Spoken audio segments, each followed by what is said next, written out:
share his screen. Thank you. All right. So I'm sharing now. I hope you are seeing. Yes, sir. You're up now, sir. Yes, we can see your screen, sir. I'm up. Okay, let me put it on full view if it's possible. Is it on full view now? Yes, it is. All right, thank you very much. Yeah. Now, I was saying that I've been asked to give a talk on igniting change, transforming and empowering the minds of medical students for lasting impact. I would like to do this in the very short time that has been allocated to me. These are people who, in the civil rights movement, were agitating for change. So change can come in various forms, and we all are supposed to be change agents at every point in time. So my name has been, I've been fully introduced or briefly introduced. I remain Dr. Sahoin Abulele, the immediate past president of the World Medical Association. And I'd like to see also a past president of the University of Benin Medical Students Association. And I'm doing this at this NiMSA handover ceremony virtually today, the first day of January 2024. Now, I shall try to do this by looking at this, adopting this outline, some brief definitions, looking at what igniting change really requires, and change and transformation, I mean, one and the same thing, really.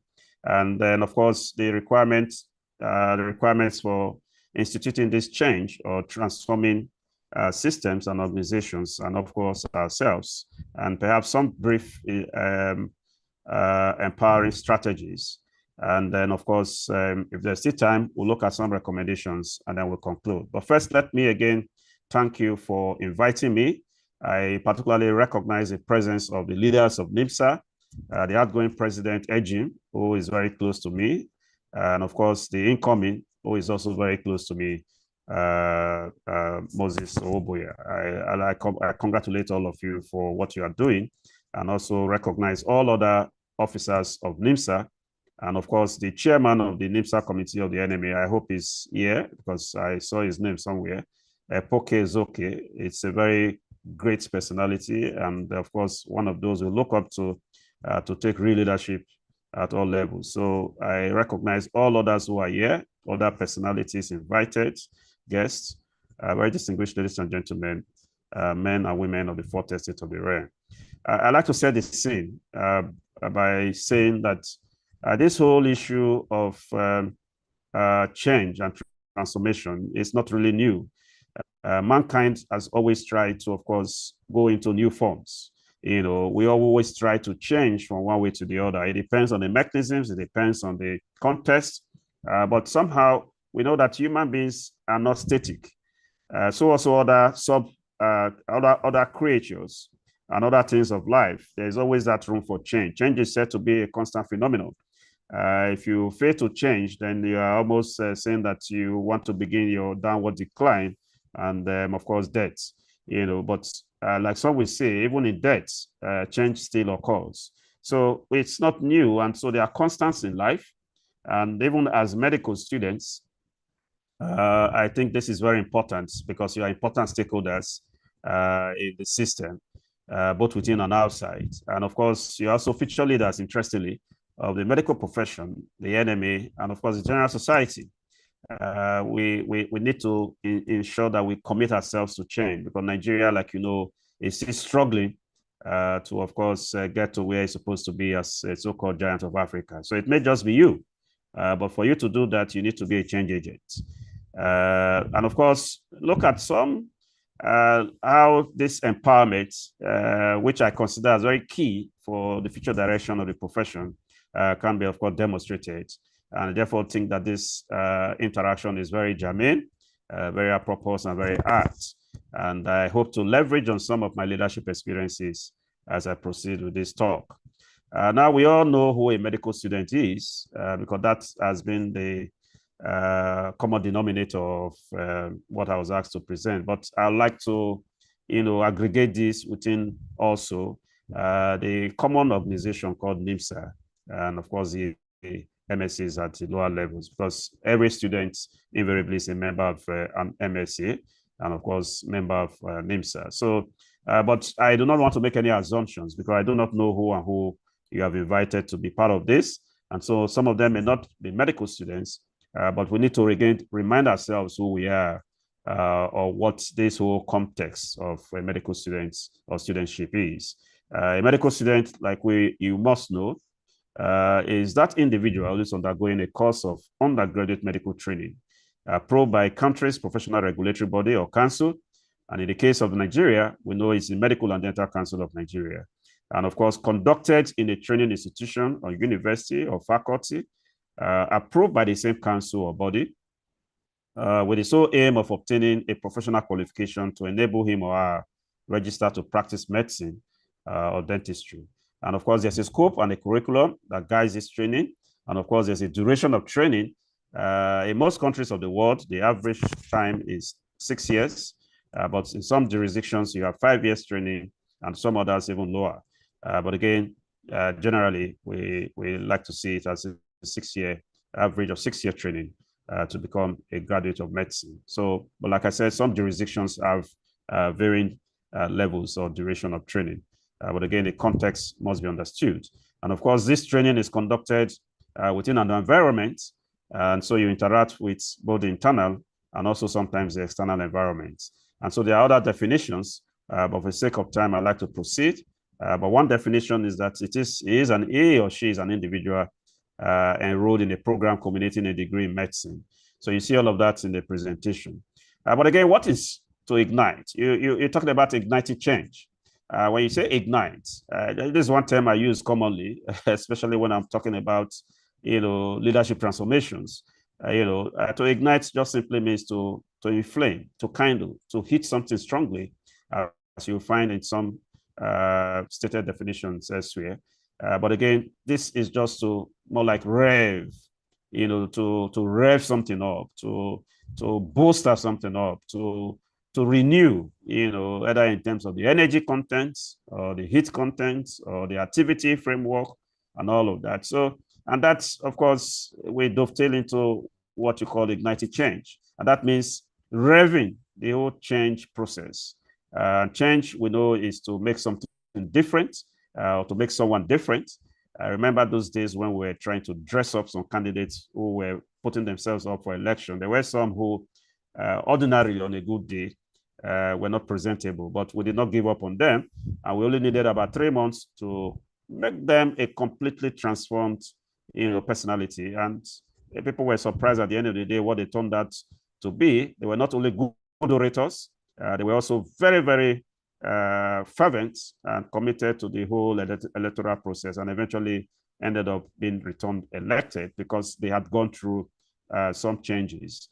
And so that is what change is all about. It could be changing your organizational affairs, trying to do something new, different, in a better form and in a more progressive and transformative way.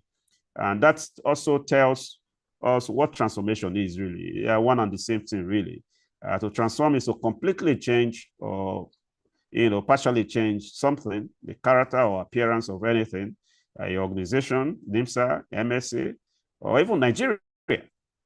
Nigeria has been yearning for transformation, and but every now and then we are conduced to what I call appendages or reformism and transformation. So it marks a marked change in form, nature, or appearance, or something. And of course, to empower is to encourage and support the ability to do something. And so we want to get empowered to be able to speak as leaders, to be able to act as followers. We want to get empowered to be able to, of course, do those things that ordinarily, is not being done in the institution. So that is what empowerment is. So you want to move from the ordinary to be able to do those things that you're able to do, but even extraordinarily. So that is empowerment for you. That is the definition of to empower. Now, to effect change, like I said, is a constant phenomenon. But again, to institute change and transformation, there are certain requirements that we must be aware of. And so change is not just vocalizing it, but it's doing it, acting, undergoing some processes to bring about those changes. And I think this, to me, is a kernel of this whole process of handover ceremony. You're changing from one leadership to another. And so the new leadership perhaps is looking at, what more they can do to up the ante, to improve on where they are taking over from, And that is causing some level of change and transformation in NiMSA, and of course in the body policy of NiMSA, including the MSCs. So is it easy to institute changes? Is it easy to effect change? I just say it's very, very easy. My leadership experiences have shown that it's very easy if you are able to, of course, leverage on certain fundamentals. When I came, before I became president or chairman of my state branch of the Nigerian Medical Association, it used to be said that, oh, this body was not very viable. Oh, this body was not doing well. Oh, there's a lot more that can be done. But I always told myself that the problem was not the association. The problem was not the building or the houses, housing the association or where the association is headquartered. But fundamentally, it was in the whole context of leadership. But again, any that leadership needs to be driven effectively. So for you to institute change, you must understand that there are certain requirements. So even the new leadership of NiMSA needs to be imbued with some of these requirements. They need to be very conversant with them. Otherwise, change will just remain in the realm of vocalization. Now, the first thing before you talk about instituting change is to even situate the current situation. What really is the current situation? What do you understand to be the current situation? In terms of knowledge, in terms of resources, in terms of the ambience, in terms of the other existential realities within which you operate. What level of competence do you have as a leader or as a follower, for instance, or as a student, for instance? A student undergoing a course of training. You want to make an impact. You want to make changes. You want to be the best in your class. What is your level of knowledge of even what you are undertaking? What is your understanding of the environment? What is your understanding of what you are doing? And what is your competence level? And one way to do that, both as a leadership, both as a student, both as a follower, is to do a quick analysis of where you are in terms of a SWOT analysis, which is commonly what we all do. But you can call it a dynamic, you can call it an appraiser, you can call it an analysis, but you must have a cogent appraiser to understand where you are. Because if you don't know where you're coming from, like Malcolm X told us, you will just be floating in the air. So you want to know where you are. You want to know what knowledge you even have. You want to know what deficits you have. What are those opportunities you can plug into? How can you address existential threats, for instance? How can you leverage on what you even have just now and improve or strengthen your weaknesses? This is very critical. In fact, it's a most fundamental step in the process of change, of driving change, of transformation. And then, having done that, you must also talk about driving or constructing a vision and a mission for yourself. So even as a student, what vision do you really have as a medical student? Are you just a buccateria, classroom, maybe bedroom, or that kind of triangular student? What vision do you really have? Because in other climes, as a medical student, you're doing wonderful things, even as a medical student. Research breakthroughs, for instance. There are students who are doing that. As a leader of NiMSA, as a leader of the MSC, what is your vision really? What is your mission? So one way you can do this is to have a very effective strategic plan. You must envision what you want to be, what you want NiMSA to be, or your MSC, and you must strategize on the pathways to achieve that in terms of your mission. And so you can have a development plan for yourselves at individual and organizational level. Then importantly also, you must have an inquisitive mind. You cannot be talking about instituting change when your mind is docile. Part of the challenge of the Nigerian state is the fact that a lot of citizens are not willing to leave their comfort zone to even interrogate the system. So to institute change, you must regularly interrogate the system. You must have an inquisitive mind. You must ask yourself, what is the status quo like? Are we happy with the status quo? Are we happy with the state of NiMSA? Are we happy with the state of the MSC? And then have some level of critical thinking about these issues and develop a pathway for change to improve on what you have met on ground. And this requires sometimes to institute change in systems. Sometimes requires courage. If not, sometimes always requires courage. It requires commitment and determination. Some of us in medical school days, I particularly, if not for my courage, maybe that's why they call me lion killer, I ought to have, if I was to be rusticated from University of Benin, because I was struggling for the welfare, the well-being of the medical students. As far back as the early 90s, I was to be rusticated from the University of Benin, but I courageously argued my issues before the management, because the management at that time felt very threatened by existence. So you could have some of these barriers, but to overcome them, you need courage, you need determination, and you need commitment to ideals and commitment to the change process. Because the change process is not a one-stop shop. It is a sustained process of transformation. And so you need to be committed to it in a very selfless, sacrificial way. And like I said, you can also do all of this with some level of humility. It's not being reckless about carrying out changes, because people are working with you. You alone will not be able to carry out these changes. You need to work with people. So what level of interpersonal skills do you have to undertake changes? It's not about you. It's about the collective. It's about the system. It's about NiMSA. It's about the MSA. And its MSAs, NiMSA is peopled by individuals. So to drive these changes, you need to be able to leverage on your interpersonal skills, your collaborative skills, your team building skills, with a focus on your goals and your expectations. And in all of this, you need to be humble about it. You need to be respectful about it, to respect the views of others. Like we say, you can't agree to disagree, and you can't disagree to agree, but it must never be disagreeable. That is what we commonly say.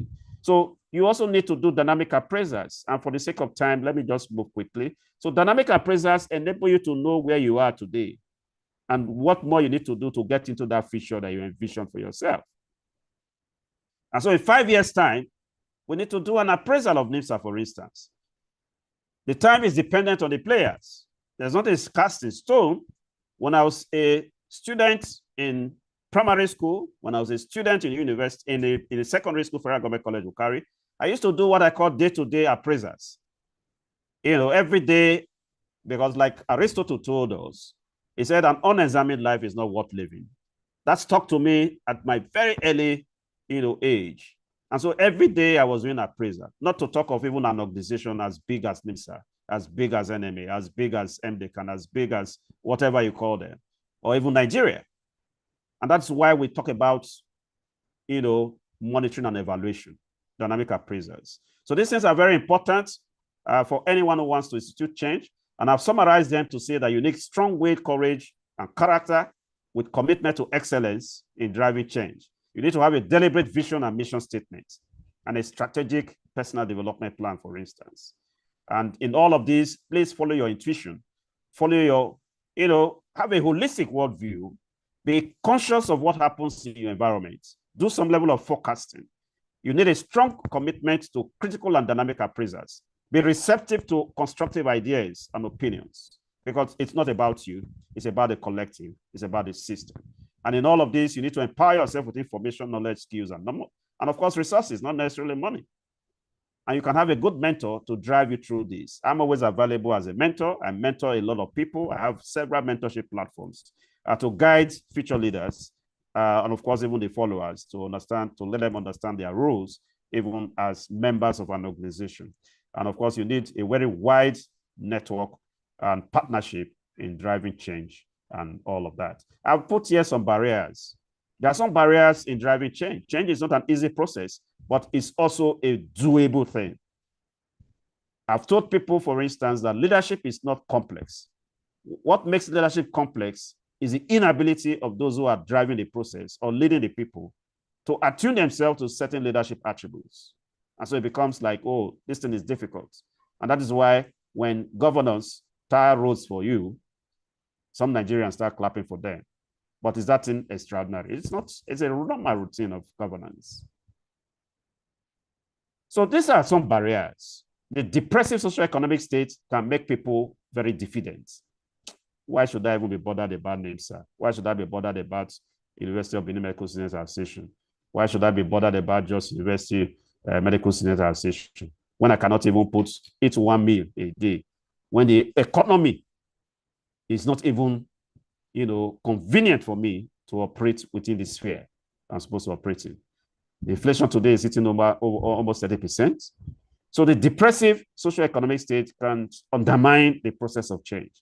But the task for us as a people, as medical students, as leaders, is not to be overwhelmed by what I call temporary situations of life, orchestrated by inept, ineffective, and dolorous leaderships. You could also have the barrier of ruthless management. I just told you one using my own experience as a student of the University of Benin many years ago.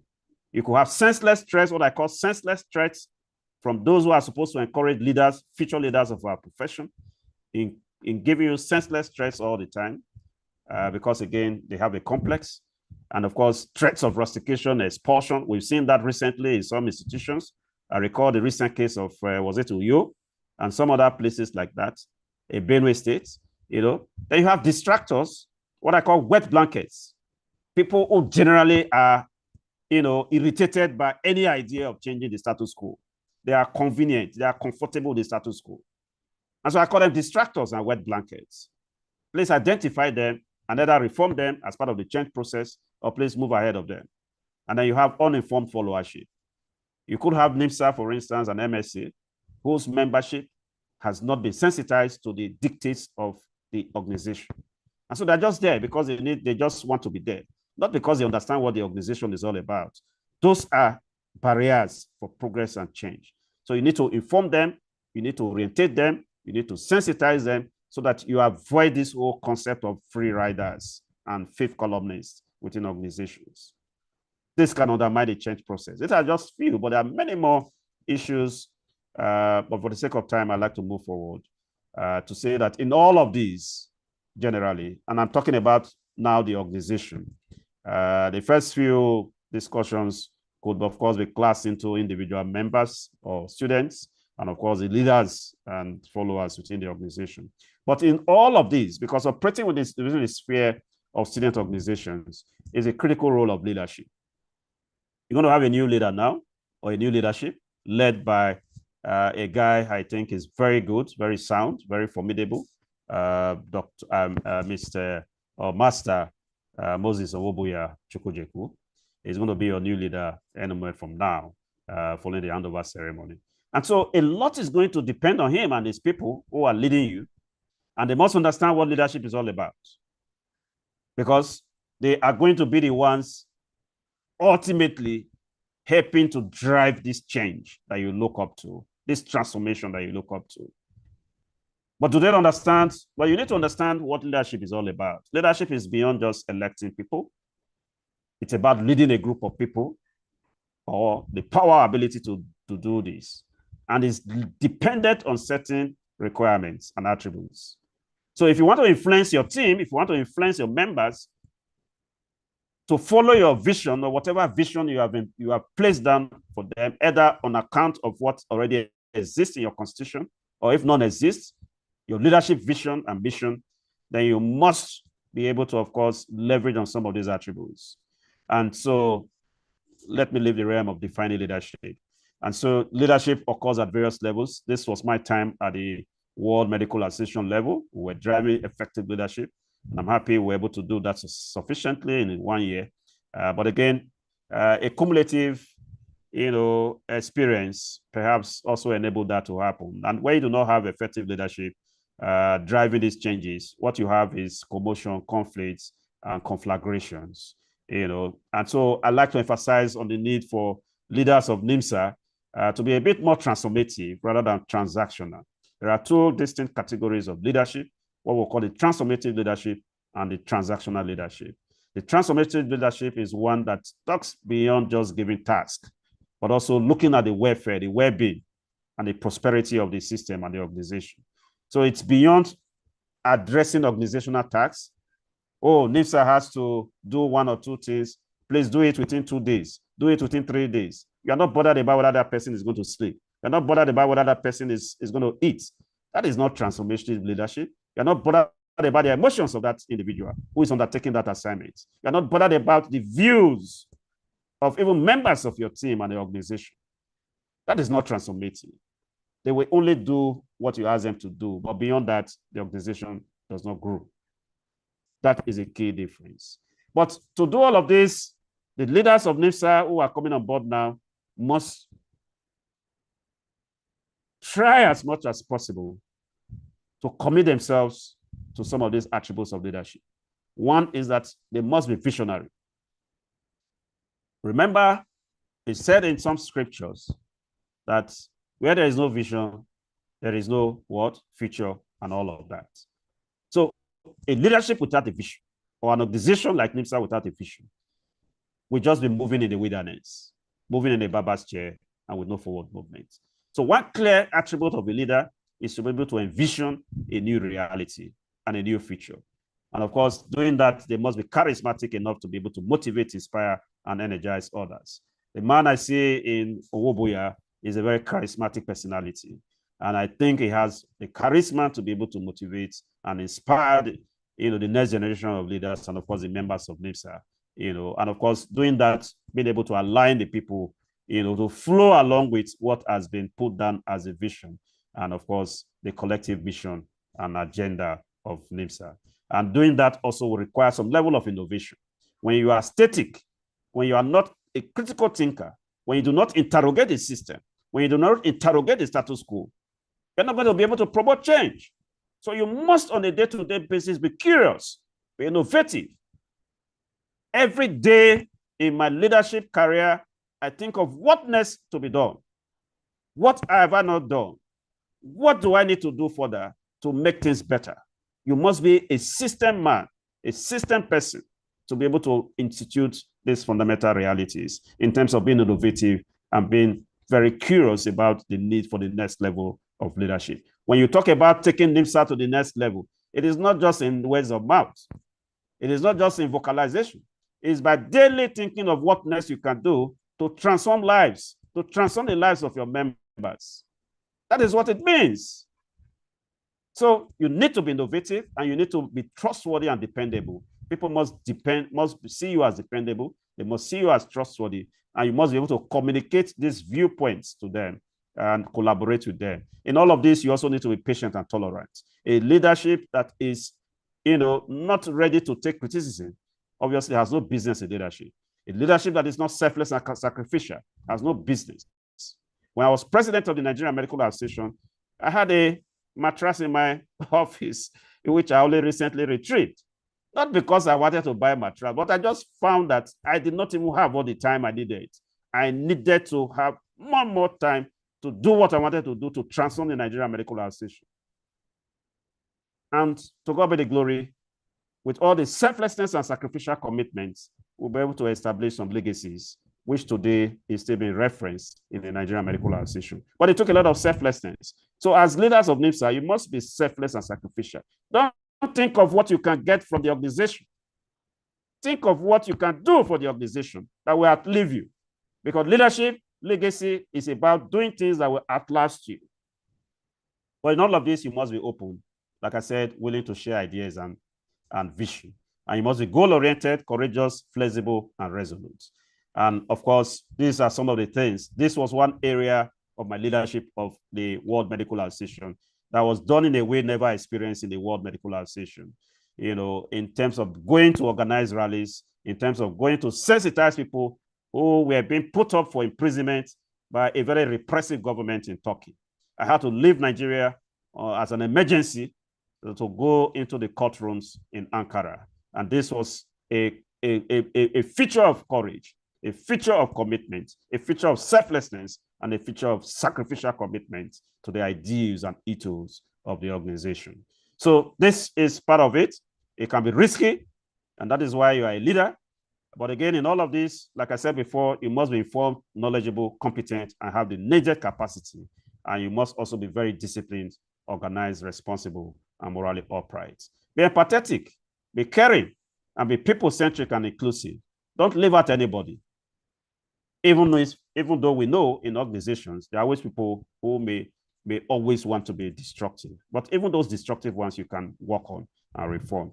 And above all, be very godly and accountable, because accountability is key towards driving that level of change that you want. If you're not accountable, you cannot drive a change process. Now, are there ways we can empower ourselves? Yes, there are some ways we can empower ourselves, but these are just the brief strategies I put up there for the sake of time. First, like I said, if we want to empower ourselves or empower NiMSA or empower ourselves as leaders of NiMSA, whatever category you belong to, the first thing again is to know yourself. What do you really have as an individual? What is your situation as an individual? What is the situation of NiMSA as an organization? Where are you today? So know the who in you. Critical. And having done that and identify the gaps, build capacity. Part of what we are doing today now is also building capacity, not only of individuals, but also of the leaders. So you build capacity. Now, this capacity is not all the time organizationally done. So where you do not have your organization or your institution helping to build your capacity, please build your own capacity yourself. And in this day and time, you are fortunate enough to have all sorts of resources online to, of course, access. I built my capacity mainly looking at the issues of individual self-empowerment, reading books. I get some leaders these days who really do not read. How can you be a leader without reading? What do you really know? How many books have you read on leadership, for instance?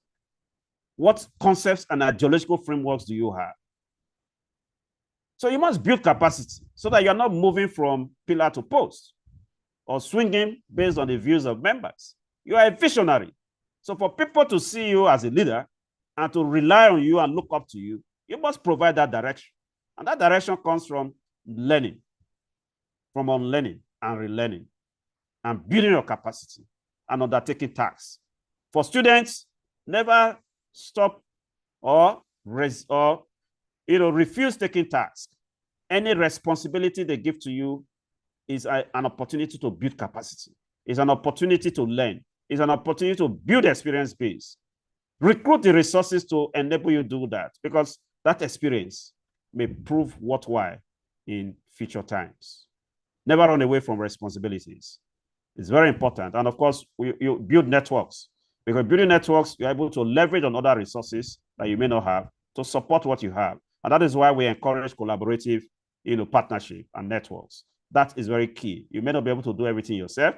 Others may have what you need, and you may have what they need. And so you build what I call strong coalitions and partnerships to drive the vision and mission and strategic objectives of not only yourself, but of course, NiMSA and the MSAs. And in all of this, you may also want to leverage on mentorship. There are mentors you can identify to help you guide through as individual students or as leaders of NiMSA. There are many more you can do to empower yourselves. This is just a brief. But I just say I want to remind us again of this very important view that was canvassed by Alvin Toffler. I stated this at the leadership retreat at the NMA, which I delivered in December. But again, to remind you that, because I find this very rewarding, that the illiterate of the 21st century will not be those who cannot read and write, but those who cannot learn, unlearn, and relearn. Fundamental words.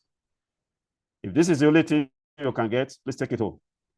And that is where I say you cannot claim to be a leader when you're not a thought leader. Thought leadership is what I encourage, because it gives you that confidence, that courage to do things that are classed as phenomenal. Very important. Now, it looks like, okay, fine. Now, how do we, and I'm running up now quickly, because the important high point of today is the handover ceremony. And that means that we all will look forward to a NiMSA that, of course, is very formidable. And I know you have a goal, you have an objective, and of course, I've looked at your new constitution. I must commend you for driving that new constitution. It's very important that we continue to, of course, move forward as an organization and as a people. I want to congratulate you and congratulate Ezoke Epoke, who also helped to facilitate that process. And of course, Ejim, you have done wonderfully well to vet a new constitution for NiMSA, which of course is an improvement on the former constitution. I particularly see sections 1, sections 10, and sections 15. And I think these are key areas that you must, try to reflect on a daily basis to understand where you're supposed to be and how to, of course, move to that level. There are other important objectives, but of course, you have 15 objectives in your new constitution. But I've looked at 1, 15, 10, and of course 2, which is also very important. But I'm saying this because of the need for you to do extraordinary things and leave your comfort zone to move to the next level. And so how do we achieve NiMSA's goal going forward after this handover? There are rules for the leaders of NiMSA, and there are rules for the medical students who we may call the followers. And I also gave this talk at the leadership retreat, but I'd like to, represent it to you because I think this is one area we need to, of course, tell ourselves some home truths and see how we can galvanize some level of, togetherness to move our organizations to the next level. Now, I have been a follower, I have been a leader. So I can tell you from 2 sides, what ought to be. Now, as leaders of NiMSA, for instance, as leaders in our individual rights, I've said before, you must be forward-thinking. Do we have forward-thinking leaders? We have leaders who can think globally, even when they want to act locally. Do we have visionary leaders? Do we have knowledgeable leaders who are critical thinkers? You cannot be a leader without having your thinking faculties on. And leadership is not being arrogant. I see a lot of arrogance of leadership across the medical professional leadership sphere. And I think NiMSA must show example in this regard. Some people do not realize that power is transient. Every day we tell people power is transient. I have been in leadership from beginning to the end, and I can tell you that. And so when I see some people just giving some little power and they become very arrogant, that is not leadership. Leadership is about humility, being able to act humbly and relate amicably with your members. Okay, you're leading the people. Some people, you give them power for 2 days, it's like, oh, they think they are not gods and demigods. Demagogues. NiMSA should not exhibit those traits. So you must be ethical, you must be honest, and you must be disciplined in your leadership and with commitment to objectives. Your objectives are very clear. Your objective, for instance, in section 10, talks about involving yourself in policy advocacy. So what have you been doing in terms of policy advocacy? What have you been doing in terms of health promotion and implementation? What have you implemented? What more can you implement? What policies have you recommended? So the next 1 year, you can put as part of your targets the development of 2, 3 policy frameworks for submission to the federal government of Nigeria. Or submission to other bodies you think can help you, fast track the implementation of these ideas. So don't think you are, excused from policy advocacy and formulation and all of that. I tell people most times, unfortunately, most of our organizations in medicine are concerned about the internal issues, and we fail to realize that there are also external issues to engage.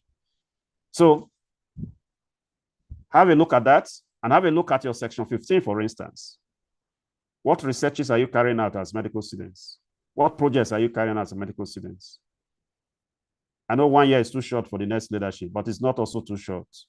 I was president of the World Medical Association for just 1 year, but it looked like I ran a 4-year tenure because people were asking me, your tenure has ended? I said, yeah, it has ended. Oh, we didn't know it has ended because we were moving at a very frenetic pace.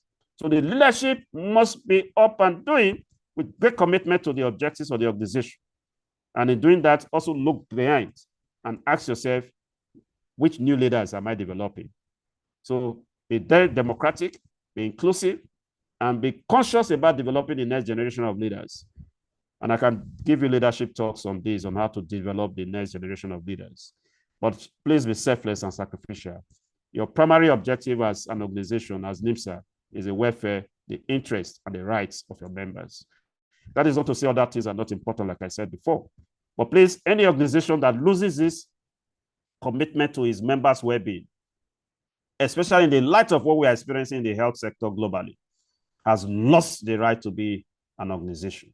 But even in that, it's not all about the leadership alone. The members of the organization also have responsibilities and rules.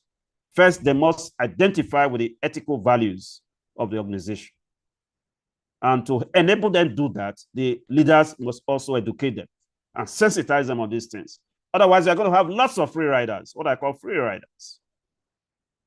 You must encourage honest, constructive criticism. Part of the challenge of leadership in Nigeria today is that the leaders think they know what the people want. And so they've transformed us into very sorry appendages because they gave us corn and they think we'll run after the corn. They think that they have all the solutions to the problems without encouraging appropriate feedbacks. How do you move as a system? Your members should be able to identify, should be not only resources for you, but also be able to come out with initiatives to be part of the conversation with the leaders and commit themselves to the establishment of ideals and attainment of the goals of NiMSA. And they also need to be selfless, available, and sacrificial. Most of the time, you may appoint several people to work with you in NiMSA, but only a few may just come up because they don't think that is important. But they're making a mistake because that experience you are losing, you may never recall it in future. And it will be a valuable point for you in future. But again, it will not be a point of regret for refusing to, of course, serve, when you were given the opportunity. So make yourself available as members of NiMSA, as students. Don't say, oh, my job is just to read and read and read. What are you reading, really? If you're not a complete personality, certainly you cannot operate into this in the 21st century, where technology and other complex issues are now increasingly coming on the table. So make yourself available without undermining your educational career. Without undermining, yes, you can be the best in your class, even as a leader. I always urge people in leadership of medical organizations to always also strive to be exemplary, even in their academics. So that is not a problem. You can do that through managing your time, managing your resources, and of course, multitasking and all of that, the skills you can build over time. And of course, members need to be emotionally intelligent. There's no individualism when it comes to organizational, arrangements. There's no individualism. Fortunately, from my own development as well, initially I was a Marxist-Leninist along the socialist cadre, but again, toned down over time. We drive what we call collective arrangements, collectivism, and what I call democratic centralism. So all of that will require some level of emotional intelligence. And of course, the need for you to be disciplined at all times.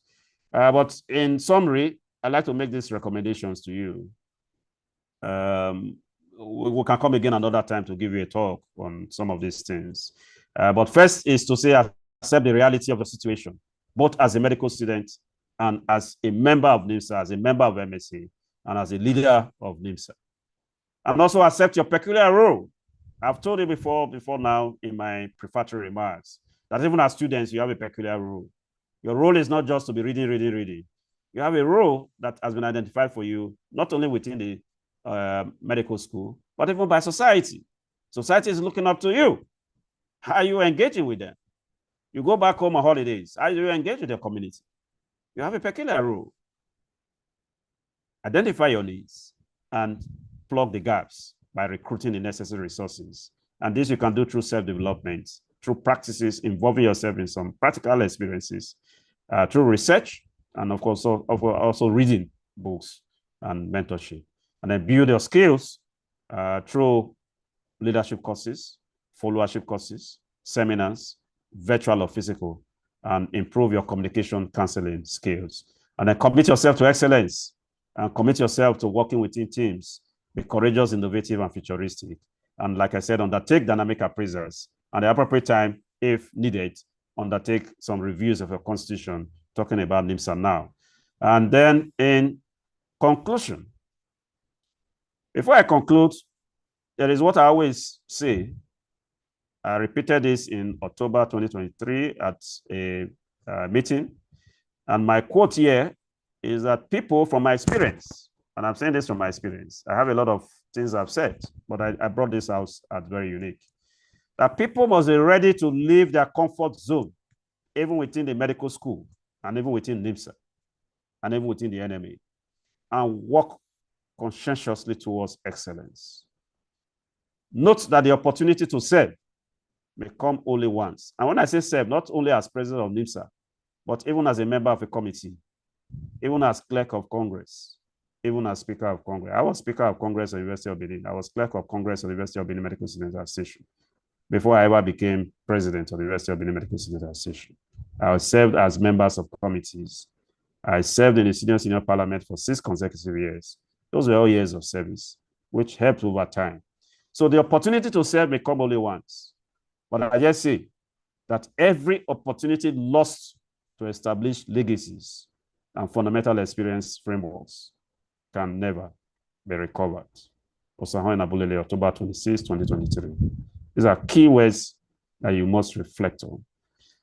And also, let me leave you with the words of Albert Einstein.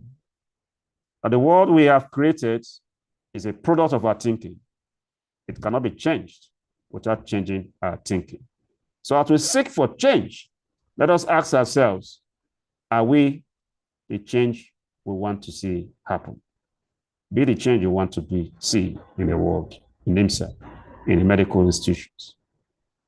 This calls to the whole issue of ethical rearmament and having a locus for continuous self-reflection and seeing how we can change not only our mindset, but the mindset of our organizations, the mindset of our leaders, and the mindset of members of our communities. Let me conclude, therefore, by saying that the undergraduate training period of a medical student is a very critical phase in the life of every medical student. In Nigeria, it is indeed laden with some challenges and uncertainties, some of which cascades into the Japa phenomenon involving not only medical professionals, but virtually all Nigerians who are challenged by the current system. However, the challenges experienced during the medical studentship period can be overcome with a very clear perspective, early decision-making on one's passion and interest, a strong vision and mission statement, and a strong commitment to excellence in the pursuit of one's chosen interest and career. Let me, at this stage, thank again the leadership of NiMSA and the local organizing committee for finding me worthy to be here. It's not been easy to do this. As I'm speaking to you now, a lot is happening where I am. But I chose NiMSA because I'm committed to the development of the next generation of leaders. Because if we fail to do that, then of course, we are only planning for the collapse of our own existence. So I am delighted once again to have been invited to be able to have been invited to do this. And so I want to appreciate the NiMSA leadership, both the outgoing and the incoming skills, aging. I salute you. I thank you for leading NiMSA, and I wish you the very best in your future endeavors. And of course, our good friends and comrades, the incoming NiMSA president. In fact, he was the one that approached me. I saw a very frustrated incoming president saying that, oh, how can we get a speaker to do this within the next few days? Because I was raised few days to this occasion. But again, I said, relax. Don't worry, just go and think of what you want me to talk about. I left him to think about what he wanted me to talk about because this is his time. He's the next leader of NiMSA. And after 1 or 2 days, he sent me this topic. And I said, consider it done. So I had no involvement in the choice of the topic. I left him to decide what he wanted to do because that is the way I operate. And so because you must meet the objectives of the organizers and those who have asked you to come, because for a reason they are doing that. And I'm sure the reason he chose that thing, because I can sense a huge passion in him to drive NiMSA to the next level, next formidable level, what you may call the acme and the apogee of excellence in NiMSA. And I want to thank Moses Omoboya Chukwujeku for considering me worthy to do this talk for him. It's not about my status, but it's about committing myself to the future generation. And I want to thank you and thank my family and my wife for even accepting that I should do this on New Year Day. When some people heard I was going to do this talk on New Year Day, they say, you have not rested though since you came back from WMA. Why can't they allow you rest even on New Year Day? I said, well, this is about the next generation of leaders of our medical profession. And anything involving them, I am 200% committed to it.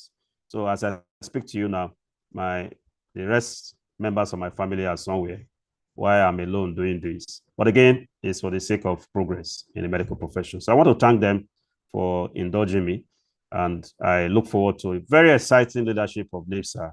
And I assure you of my sustained comradeship and support for NiMSA. After all, we were all NiMSites many years ago. I thank you for inviting me. God bless you. Happy New Year to all of you once again. To God be the glory. God bless you. Thank you so much, sir.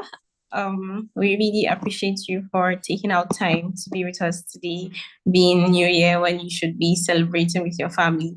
Honestly, now I really understand the reason behind the name Lion Killer. This has been a very powerful and exciting session. I mean, the way you talked entirely about leadership, it was really, really inspiring. When I was sent your CV by the incoming president, an ultra-abridged version of your CV, and I was supposed to extract the citation for today. When I opened it, it was 10 pages long, and I saw that the title was ultra-abridged. And I wondered, how would the real CV now look like? It was a moment of inspiration for me, honestly. I made a commitment to myself that in the next years, maybe 10, 20 years, I hope that my own CV would be as rich as yours or even better. Thank you so much, sir, for taking out time to be with us. So many wise words were given, so many lessons I'm sure have been learned. And from the chat box, I can see that if I'm speaking for everyone here, we all enjoyed the session. Particularly one quote that I'm going to take home with me is the one you mentioned, where the illiterate of the 21st century will not be those who cannot read and write, but those who cannot learn, unlearn, and relearn. I mean, in the whole scheme of transformational leadership, there is always a choice. There's always a platform where leaders can always learn, unlearn, and relearn, because it's very important as the dynamics of the world keeps changing, the dynamics of people you're working with keeps changing. And in an organization like NiMSA, where you have to work with people from diverse backgrounds and people from different schools and different walks of life, I mean, it's very important for us to be able to adapt into working with them positively, and then to see that our collective goal has been met. Thank you very much, sir, for taking our time. We really enjoyed your speech, your keynote speech. Thank you very much. Without further ado, I'd like us to take the next speech by Dr. Epoke Ezuke. He is a consultant cardiologist at the University Teaching Hospital in Calabar, and he's the NME Committee Chairperson on NiMSA Affairs. Thank you very much, Dr. Epoke, for joining us today. If you can hear me, please, you can go on.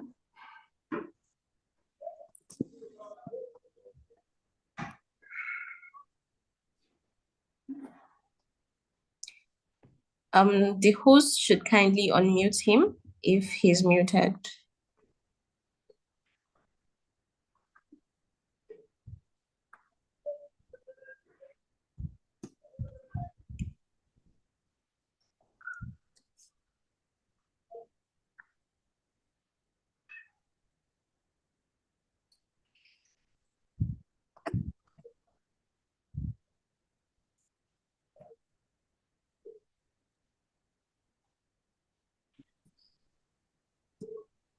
Before Dr. Epoke starts speaking, I'd like to recognize the presence of the President of the Medical Women's Association of Nigeria. She just joined the call.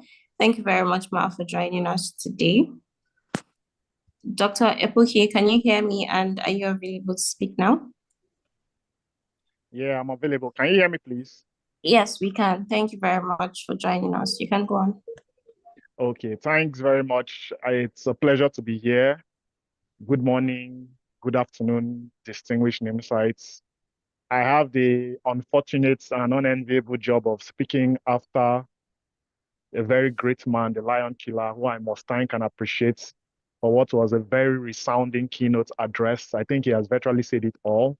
I only bring felicitations and goodwill messages from the president of Nigerian Medical Association, Dr. Uche Roland Ojima, who congratulates NiMSA on this transition. He appreciates the work of the outgoing president, Ejim Egba.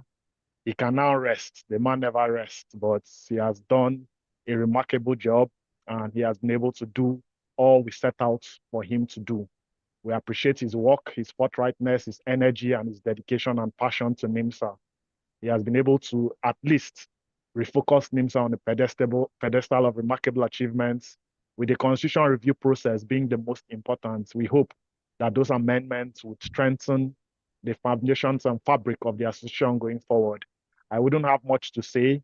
I only extend goodwill messages from the president, and it's my reminder to the incoming president, Moses Onwubuya, and his exco, that we only advocate a robust collaboration with the NMA, the Committee on NiMSA, and the NMA Exco at the national level to ensure that you continue to seek counsel, guidance as the need arises. For the students, you must promote their welfare, promote academic excellence, continue to focus on capacity building and public health awareness. I wish you a successful tenure, and I'll be there at least for the rest of the duration of my tenure as chairman NiMSA committee to guide you accordingly. Long live NiMSA, long live NMA. God bless you all.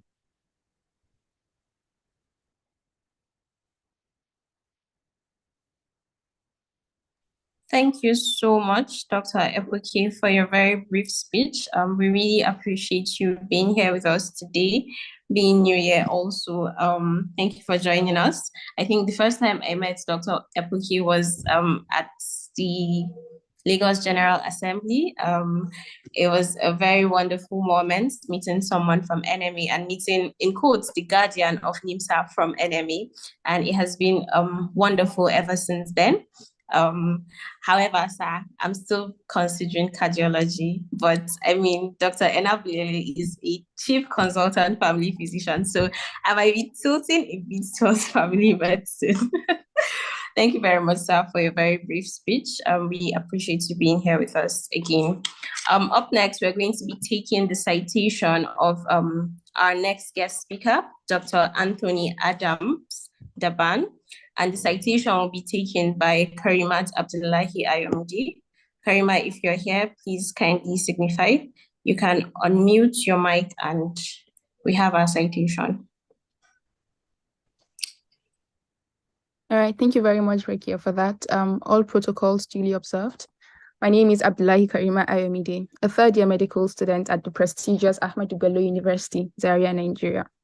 And I'll be reading the citation of Dr. Anthony Adams Daban. Dr. Anthony Adams Daban was born on the 17th day of June in Minna, Niger State, to the family of engineer Jimo Adams. He obtained his MBBS degree from the prestigious University of Benin in 2019. Dr. Adams held numerous political offices while in medical school, including the Sports Director, University of Benin Medical Students Association, during which UBEMSA hosted and won the NiMSA Games in 2015. He also served as the president of the University of Benin Medical Students Association in 2017. He served as the NiMSA Scorer Director in 2019, for which he was named the Best Standing Committee Director of the Year. Upon graduation, Dr. Anthony has served as the Chief Health Officer, Federal Medical Center, BIDA in 2020. He was also the Assistant Welfare Secretary, Association of Resident Doctors, ARD, Federal Medical Center, BIDA in 2020. He served as the team lead, Births to Life Initiative, an advocacy team for preventing maternal mortality in Nigeria. He also served as a committee member, the Nigerian Youth Employment Action Plan, NYEP, in 2022. He has served as the team lead Nigerian Youth SDGs Network, Niger State Chapter, from 2019 until now.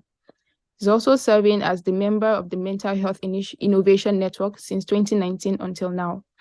He has been the CEO of the renowned Tadad Scrub since 2020 till date. Dr. Adams is currently working as a clinical fellow in mental health in the UK. He is passionate about universal health coverage, mental health, and the Sustainable Development Goals. His hobbies are traveling, politics, reading, playing TV games, including FIFA, watching and playing soccer. Ladies and gentlemen, Dr. Anthony Daban, thank you. Thank you very much, Karimat, for the citation. Thank you, Dr. Anthony, for joining us today. If you can hear me, please, you can unmute your mic and go on.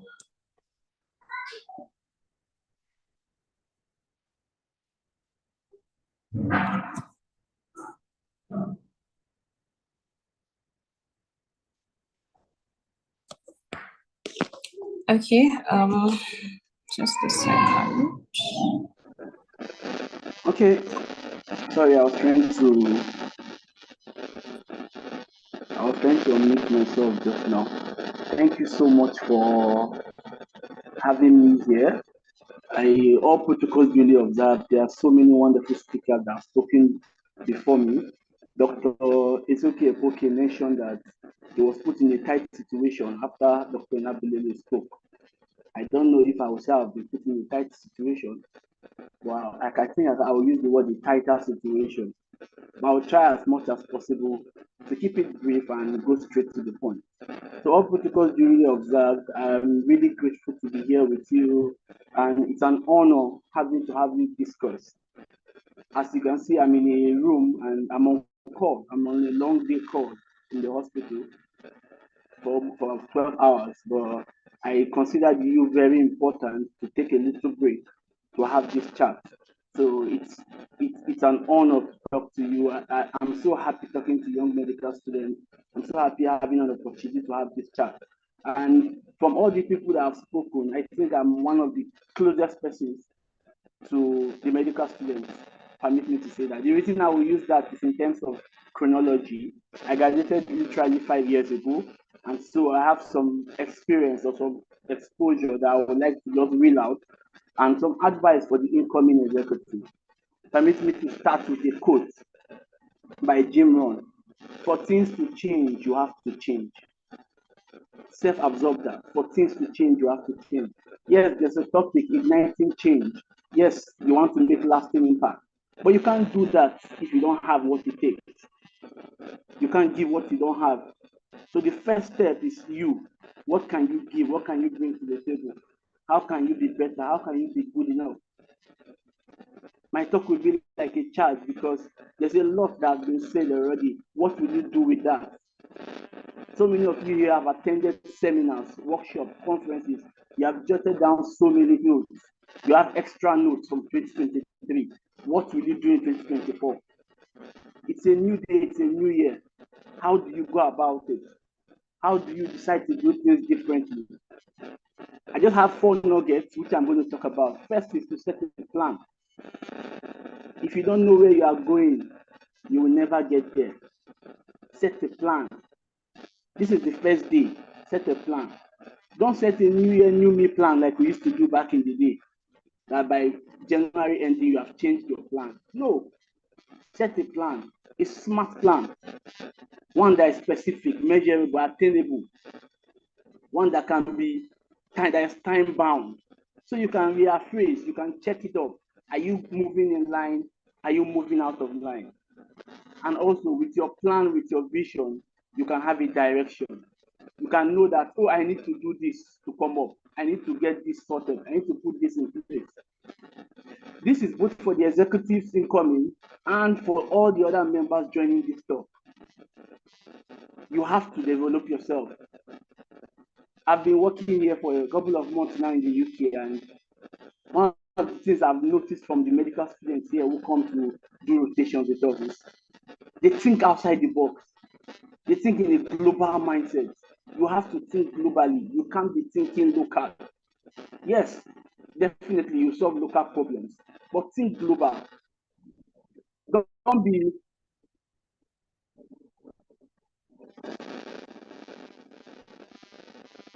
Sorry about that. I just had an interrupted call. So sorry about that.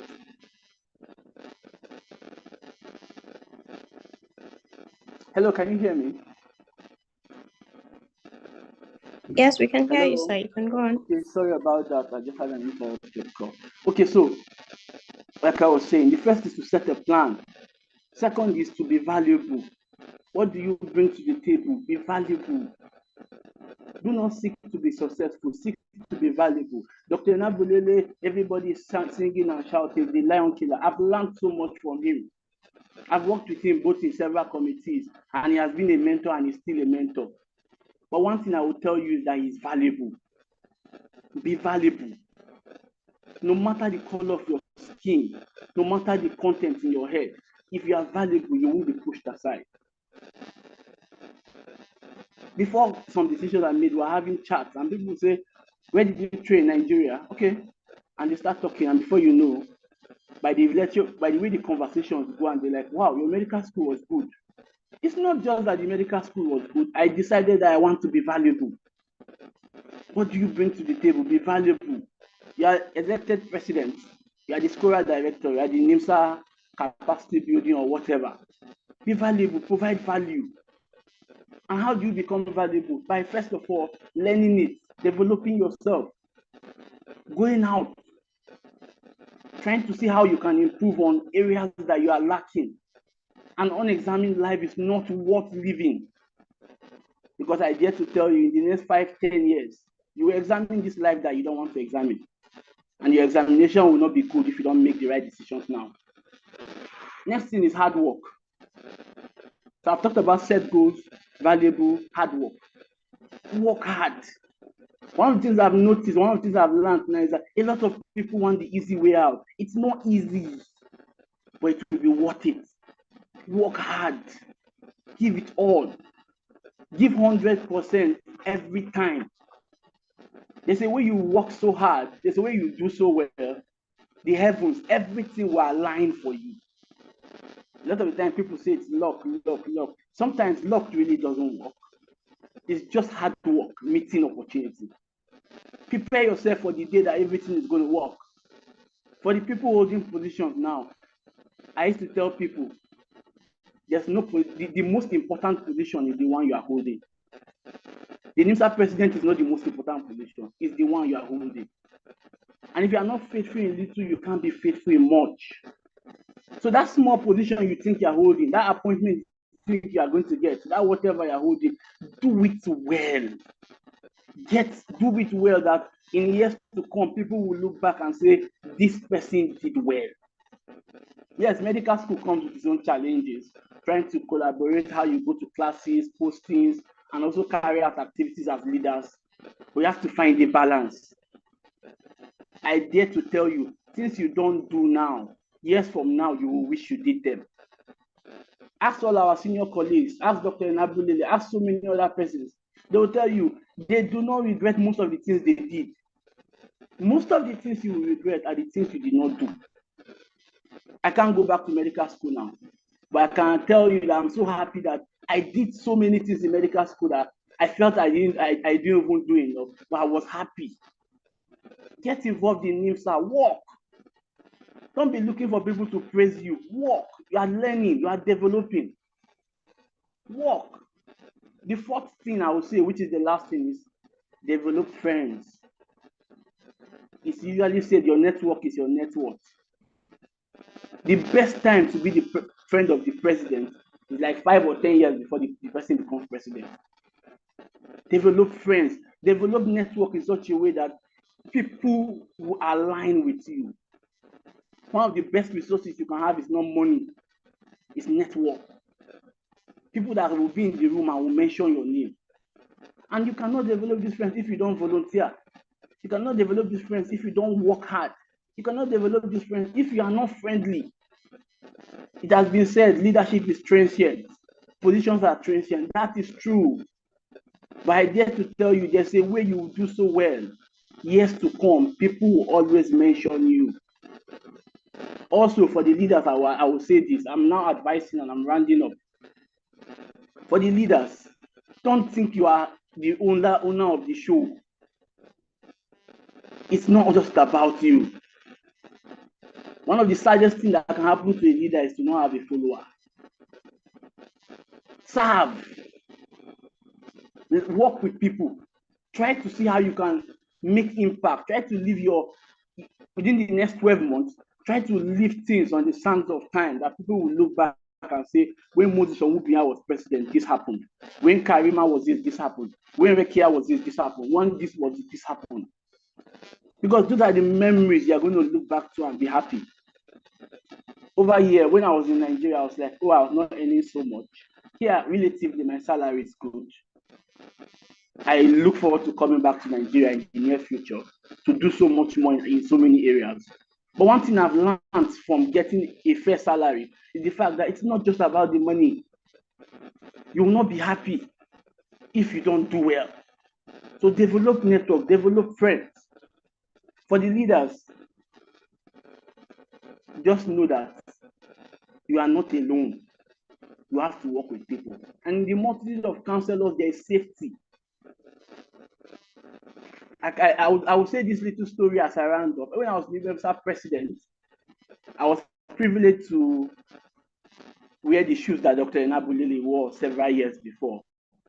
And one remarkable thing I'm grateful to God is, in over 44 years of University of Benin medical students, I was the only president that was unopposed. I'm waiting for the next person to do it. I will celebrate that person. And one of the things I feel helped me to become unopposed was I had a network. So literally, everybody was on my table. Definitely not everybody was for me, but you need to reach out. You need to develop network. You need to work with people to get results done. So don't just think about today. Think about the next 5 years. Think about the next 10 years. When you do things, think about the impact it's going to make going forward. Give your best. In conclusion, one of the saddest things that can happen to a medical student is to graduate with just MBBS. I will say it again. One of the saddest things that can happen to a medical student is to leave medical school with just MBBS. It's not enough. You need more. You need to be global. You need to have things. You need to create a portfolio for yourself. So that when people hear your name, they're like, yes, this person has done well for themselves. Also, for the leaders, one of the saddest things that can happen to you as a leader is to not have a follower. And that will happen if you are not a good leader, if you are not a leader of everyone. So just note this with these closing words. One of us can never be as good as all of us. Thank you once again for giving me this opportunity. Thank you, Skills, for Ejim, for doing a wonderful job in the last 1 year, and for all the past presidents present. Thank you, Moses, for this opportunity and your team. I'm open to support, kind, cash, mentorship throughout the administration and going forward, as I look forward to a better NiMSA, one that will do more than we did. Thank you. God bless you. God bless Nigerian medical students. Thank you. Thank you so much, Dr. Anthony. Thank you for taking our time to be here with us today on New Year. Your speech was one very powerful speech. I mean, there were so many nuggets for us to take home, so many powerful points. One thing you said that made me remember the motto of our mother association, that's the International Federation of Medical Students Association. The motto is actually think globally and act locally. It's I think it's very self-explanatory. It goes to show how much we as medical students can achieve. At the end of the day, we're all going to graduate with our MBBS as medical students, but what makes you different, what sets you apart is the most important thing. So all through our journey in med school, it's important that we realize that taking up leadership position is only our starting point. This is a foundation for us to learn and build ourselves. It's a foundation that comes free, actually. So in the coming administration, I urge us all to keep applying for positions, keep doing what we can, no matter the position you're holding, be it a local officer position, a national officers council, or a national executive council position. I think the most important thing is to make the best of it, to ensure that whatever you do, you try to make the best impact that you can. And like he said, the most important position is the one you're holding, the whatever position it is. I remember in 2020, it was in 2020 I started working with Scora in NiMSA, but then I did not get the opportunity to work with Dr. Anthony. But I mean, the impact of his work was still felt in the years after him. And I didn't work with him, but there was a time I needed a recommendation letter when I was applying for the United Nations Millennium Fellowship. And because he had been seeing my works on my status and I had invited him for a program I organized before, it was so easy talking to him, and he offered willingly to give me a very good recommendation letter, and I got the fellowship. I got into the fellowship anyways. So he's available for mentorship, like he said, and he's also very much available to support NiMSA in cash. Okay, so always keep that in mind, sir. Thank you so much for joining us today. I'm sure I and a lot of other people, if not everybody here, enjoyed your speech. Thank you so much. Moving on, we're going to have our next guest speaker in person of Dr. David O'Hare. I'm going to be taking his citation briefly before he comes on board to speak. Dr. David is a family dentist in training. He graduated from the University of Benin in 2011 with a Bachelor of Dental Surgery. He had bagged a diploma in analytical and industrial chemistry with distinction from the University of Benin earlier in 2001, and had a certificate in management in leadership and health from the University of Washington in 2018. Following his graduation from UniBen and his one-year housemanship in the University of Benin Teaching Hospital, he became the first dentist to work at the 14th Brigade Medical Center, Nigerian Army, Goodluck Ebele Jonathan Barracks in Abia State, where he did his mandatory youth service.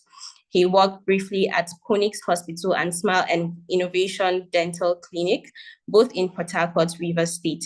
He worked as a dental officer and head of the dental department at Landmark University Medical Center in Kwara State before resuming at the University of Benin Teaching Hospital for his residency training in 2018. He is currently a senior registrar in the Department of Family Dentistry, Oral Diagnosis, and Radiology in the University of Benin Teaching Hospital. During this period, he has served dutifully within the Association of Resident Doctors Executive Committee, first as a two-time financial secretary in 2019 to 2021, one-time general secretary in 2021, before becoming the 41st president of the Association of Resident Doctors in 2022/2023 clear mandate school year. Dr. David has shown exemplary leadership skills and excellence in every position he has held, dating back to his being dental class rep from 2005 to 2010, and then president of Christian Fellowship International, CFI, from 2008 to 2010, while he was a student leader on campus. He eventually became the International General Secretary from 2011 to 2014, grooming leaders across CFI chapters nationally and internationally. He is a true leader, easygoing, and a friend to all, an individual who doesn't hesitate to lend a helping hand to anyone in need. As hobbies, he loves reading, driving, traveling, and of course, meeting people. Dr. David is a loving husband and a father of two boys. Ladies and gentlemen, Dr. David O'Hare, the 41st president of the Association of Resident Doctors of the University of Benin Teaching Hospital. Thank you very much, sir, for joining us. If you can hear me, you can go on with your presentation.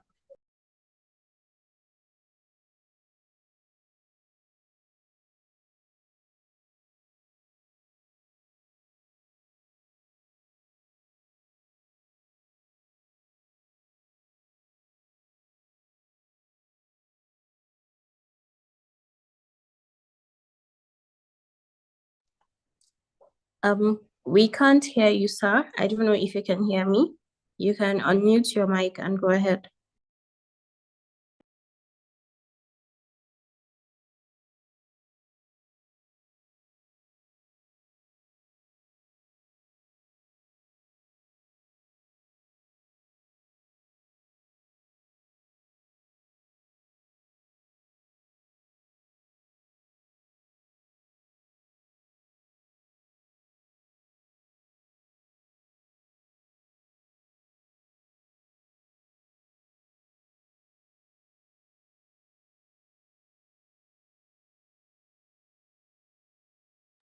I'm not sure if I'm the only one that can't hear him. Please, can someone kindly confirm in the chat box if you can hear him or not?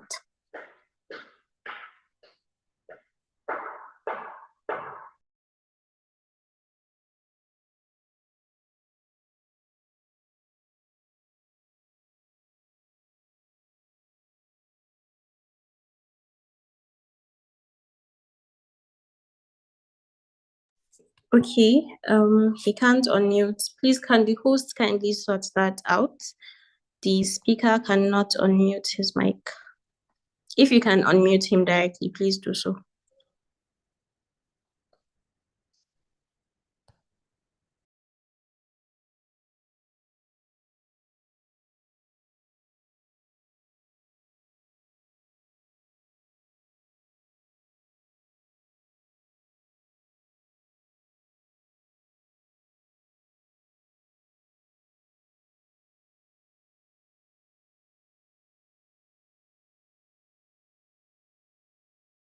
Okay, please, can we exercise a bit of patience for the next 30 seconds to 1 minute while we try to fix the problem?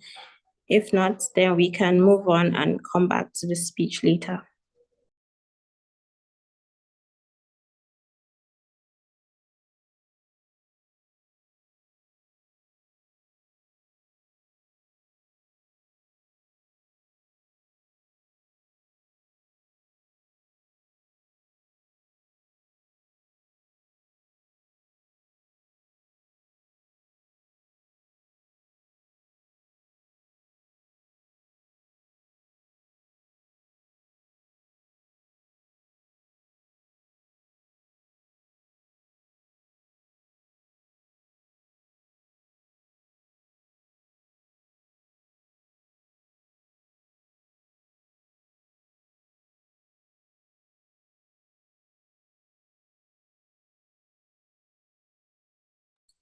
Okay, unfortunately, I'm not sure what the problem is, but Dr. David has been unable to unmute his mic. So we'll just hold on a little. He said he's trying to sort out the issue. In the meantime, I'd like to properly recognize the presence of the president of the Medical Women's Association of Nigeria. I saw her message on the chat box. Thank you very much, Ma, for joining us. Prof. Rosemary Ogu.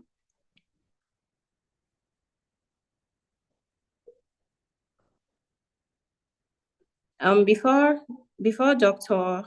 David returns or fixes the issue completely, Prof. Rosemary, if you can hear me, would like to get a goodwill message from you, if you're available.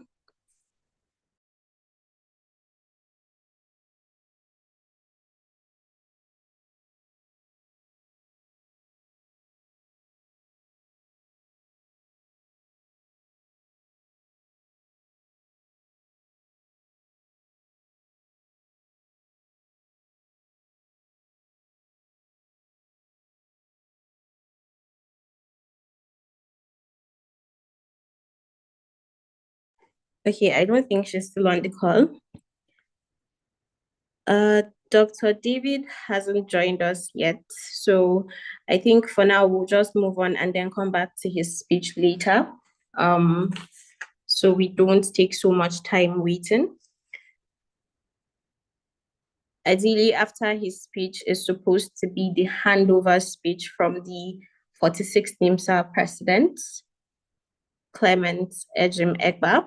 So we'll move on to that. We'll take the handover speech and continue with the order of program as it is. And then when Dr. David comes back, if he's still available, we'll take his remarks. So moving on, it has been an amazing 365 days, having the opportunity to serve in the last administration has been awesome. Working alongside Skills, as he is popularly known, has been one hell of an experience. Sorry for my language, but I have learned so much. we faced a lot of challenges in the international scene, but I mean, Clement was one leader that was always available and always willing to give his time and resources to ensuring that our collective goal is being achieved. So it's an honor for me today to introduce him to you all to give his handover speech from the 46th administration into the 47th administration. The president of the skillful administration, if you can hear me, please, you can proceed with your handover speech. Thank you. Thank you, moderator and the host. I hope you can hear me. Yes, we can. All right. The immediate past WMA president, our father, our mentor, our leader, the lion killer himself. We heard a lot about him even before we ventured into medical school. I could remember while we were still very young, back in the days when we were in secondary school. I think, yeah, late junior secondary school back then, we used to hear his name when he was NMA president, and he was always at the forefront of issues, contemporary issues in Nigeria. So the name was I was very familiar with the name even before I came to medical school. So he was one person we always look up to, and he has always availed us his time, his resources to see that the next generation of leaders, not just in the medical space, but across Nigeria, is made or groomed. So, sir, thank you very much for this opportunity. Thank you for giving us your time, and we really appreciate you, sir.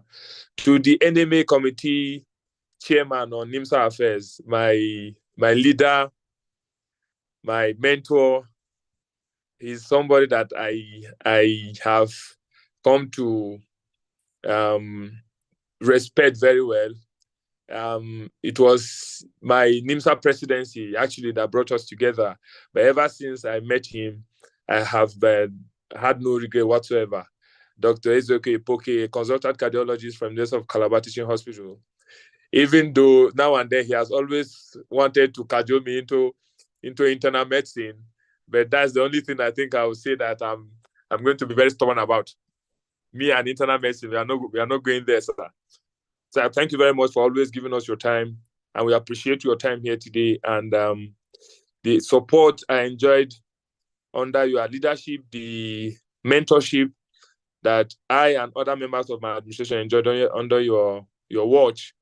It is my honest belief and hope that same energy will be extended to my predecessor so that NiMSA can continue to grow in might and in all spheres. To the M1 president, Professor Rosemary, thank you very much, ma, for having found this occasion worthy of your time. We appreciate you for finding it worthy to be with us this afternoon, ma. We truly, truly appreciate you, and we appreciate what you are doing in M1, particularly through our office, LO office to M1. We've been hearing lots of support that has been coming from M1, from the previous administration to your administration, and it's our honest belief that the same support will be extended to the next set of ESCOs that they are going to take over from us in a short while. To Dr. Anthony Adams, he has been one person that we've been comrades in the struggle for a very long time. I met him while I was going into NiMSA. I actually entered NiMSA at my very early stage in medical school. So Dr. Anthony Adams came into NiMSA, and then he redefined the SCORA standing committee. When he came in, SCORA saw a different outlook, and ever since then, I can assure you some of the successes that was recorded today in our administration, by the Nancy-led team in SCORA was partly because of some of the foundations people like Tony Adams laid during their time as committee directors. And to the immediate past ARD president of University of Benin Teaching Hospital, who has been trying to join us. So we also appreciate you. I could remember when I met you while I was doing my campaign with my ARD president back then, when he was campaigning for NAD presidency, and I was also campaigning for NiMSA presidency. We went to the lounge, and that was the first time I met you. And you've been a great mentor to not just the students in University of Benin, but also to NiMSA across the country. So, and to all other members of my executive council that are present here, my vice president, my general secretary, my PRO, my amiable hello to IFMSA. I disturb a lot. We had, over the last couple of months, wanted to host some events in Nigeria, but unfortunately we couldn't get the hosting right. But we've laid a very good foundation for this next set to hip on, and then see how we can together, in no distant time, bring one of these IFMSA events to Nigeria. And to all other members of NiMSA presently, committee, directors, CACOS chairman, MSA presidents, invited guests, members of the press, all protocols duly observed. Actually, I've made a long list of speech I intend to give, but I just thought that it would be better I just leave the speech aside. Since it's not my day, it is Moses' day, and I don't want to take his shine. It is his time, and it is my honest wish and desire that he starts his administration in a very good footing and in a very memorable way. So I will just have to, in a very short while, just say a few things. First off, I want to appreciate my team members who worked with me tirelessly from the 1st of January last year to today. I wouldn't want to start mentioning names right now, but for all who participated actively or otherwise to the success of this administration, it wouldn't have been possible without you guys. I see you all, and I see the effort you guys made to see that we rebrand NiMSA. We really brought hope. And indeed, it was because of your contributions, your effort, and your collective sacrifices that we're able to leave certain legacies that we left today in NiMSA. And today, posterity will be kind to us. Posterity will judge us fair. And you can agree with me that indeed the administration was skillful, and we're able to achieve a lot of things as far as the last 12 months was concerned. So thank you very much, everyone who participated, either by way of advice, actively or otherwise, to the success of the administration, from all my team members. And of course, you guys saw a couple of milestones that we're able to achieve, from the Constitution review to a couple of what is it called? Partnership that we're able to secure as a medical student association in Nigeria. And some of these partnerships, they are going to outlive us. Some partnership that in the next couple of years, if we come back again, we will be remembered that yes, we're able to come up with some of these ideas that we're able to drive the growth of the association. And we are very much grateful that we're able to achieve some of these things. The course of our administration, it wouldn't have been possible for what we achieved without your collective contributions. But as the administration went on, sometime in the year, we were challenges were thrown at us that in fact, it was one of the lowest ebbs of our administration, where we had our National Health Week and strategy struck. And I'm happy that we're able to come out of that tragedy and we sail on. On that note, I'd want to indulge all of us to take a minute silence to honor our members who we lost during the course of our Health Week in Calabar, sometimes in June last year. It was a very trying time for me as a president, and for some of my team members, some that were very close to the people we lost, some because of our association as medical students in Nigeria. And for that reason, I feel like there's no event that we're going to do that it will be out of place for us to honor them. So I'd want to indulge all of us to just take a minute silence. Let's honor the memory of our lost comrades in person of Tukro Mustafa, Aisha, and KB. So please, let's take the next 1 minute to honor them.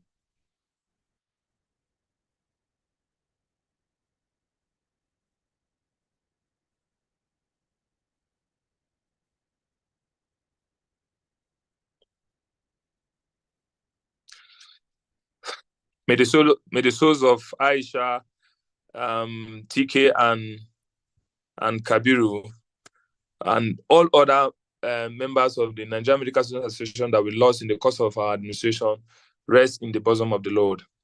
Amen. Having said that, I would want to, in a very special way, wish the incoming administration success. And I want to tell you, particularly Moses, if you can hear me, that you are going to face challenges, no doubt. But I can assure you that those challenges are not something that you cannot surmount. If you have the will, right, you can surmount anything. And just be rest assured that those challenges are going to be there. Sure. You know, there's this thing that people always say, once you become NiMSA president, they think you've arrived somewhere, one paradise where you have resources at your disposal, you know, and for that reason, you know, certain things will begin to come in. These are some of the challenges you're going to face. Be wary of people that are going to be singing praises to you. The praise singers, I call them the praise singers, that are not necessarily out there to see that you succeed. You are going to have a lot of them. They are going to sing praises, and then they go behind you and begin to work, you know, against you. And also be wary of those that are even within your government, not members, that are going to just be there to see that you do not succeed. You are going to have them. I've seen them firsthand, and that's why I'm telling you this. So I don't know to what end they intend to, or what they intend to achieve, but those things, those persons will be there. But what you can do is to just make sure that you identify them. You don't necessarily have to confront or approach them. Identify them and then give them their space. They can only but try, but I can assure you that with your determination and willpower, you are going to surmount whatever thing they are going to throw at you. Some of those challenges are bound to be there. They are going to come, definitely. But be rest assured that you can going to overcome them. And also, President Tinubu said, when they asked him what he was going to do when he took over power, he said he's going to hit the ground running. Please, as you are going to take over power in the next couple of minutes, what I want to challenge you is hit the ground running. You will be shocked how the 12 months will just flash through your eyes before you say, Jack, you're in September already, and then you just relax and like, what is this? What have I done in the last couple of months? And that is how fast the time can be spent. 12 months is not really enough. But if you account for every day of every month, there is no time for you to waste. In fact, the most important time of the administration is the first 30 days of your administration. This I can assure you, because that is what's going to lay the foundation to what you're going to achieve subsequently. Your activity or inactivity, as it were, for the first 30 days will ultimately determine the outcome of your administration. So set that target from the first 30 days. Give yourself goals, objectives that are very specific for the first 30 days, that these are the things I intend to achieve. Set them down, and then start working towards that. And if you do this, you discover that you're going to achieve a lot as you move ahead. So, like I said, I wouldn't want to take much of your time, of our time. Enough has been said already. Our father has given us the basis of what we need to know. Our senior comrade and our elder brother, Tony Adams, has also given us a background. Dr. Ipoketu has given us a very sound word of advice. The next thing I think I'm going to do now is to give you guys, particularly the president, my inaugural to inaugurate you properly into the Council of Presidents. And to do that, I would like to please ask you to take the NiMSA oath again, even though you've taken that during the GA, but as protocol. I would want you to take that oath again now. Once that is done, you are going to in turn admit the oath of office to other members of your NOC, that is the standing committee directors and the vice presidents and other officers that are here, including the generals or the secretariat officers. And then you can have your speech, and then we'll move on from there. So, Mr. President, I don't know if you can hear me. If you can hear me, can you quickly please unmute yourself while you take the oath of office? Yes, I can hear you. I can hear you. Good. I don't know. You have your NiMSA constitution, right? Sorry, I didn't hear you. Do you have your NiMSA constitution with you? Yes, I do. Okay. Please, scroll yes, you're to going to take this oath of office, after which you are going to administer same to your NOC members. And then the next thing I'm going to say is congratulations, the 47th president of this prestigious association. Please, if you are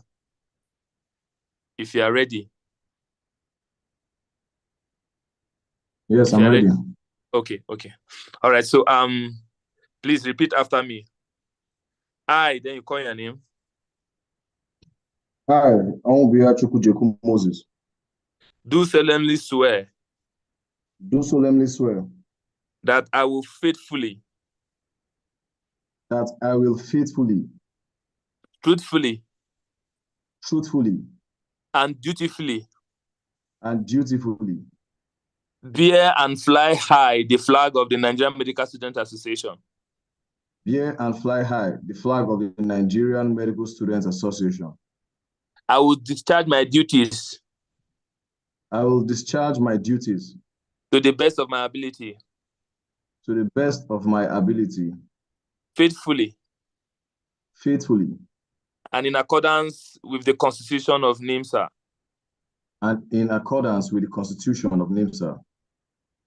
And the laws of Nigeria. And always in the interest of the integrity. Solidarity. Well-being. And prosperity of the members of NiMSA.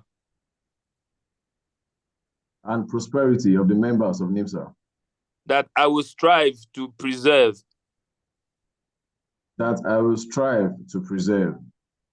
The fundamental objectives and aims. Of the Nigerian Medical Students Association.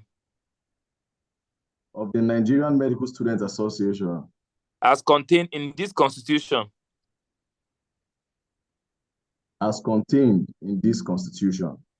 Without fear or favor.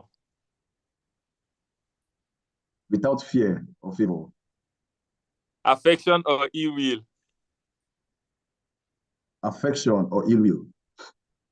I will not directly or indirectly communicate.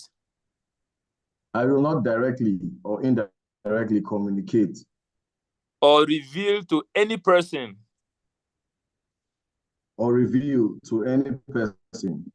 Any matter which shall be brought under my consideration.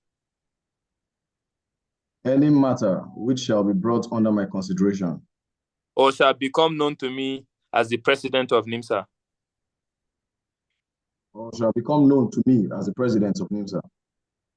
Except as may be required for the due discharge of my duties as president. Except as may be required for the due discharge of my duties as the president of NiMSA. I will devote myself to the service and well-being of the members of NiMSA. I will devote myself to the service and well-being of members of NiMSA. So help me God. Congratulations, Mr. President. Thank you very much. Skillful skills. So Thank you very much, officially, you are seventh. Please, House, can you show him some love, please, on the chat box? Show him some love. Congratulations, Mr. President.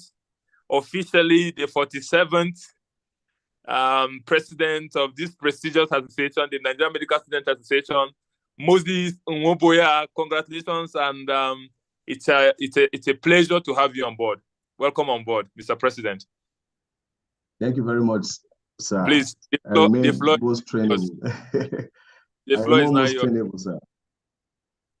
Thank you very much, sir. Yes, please.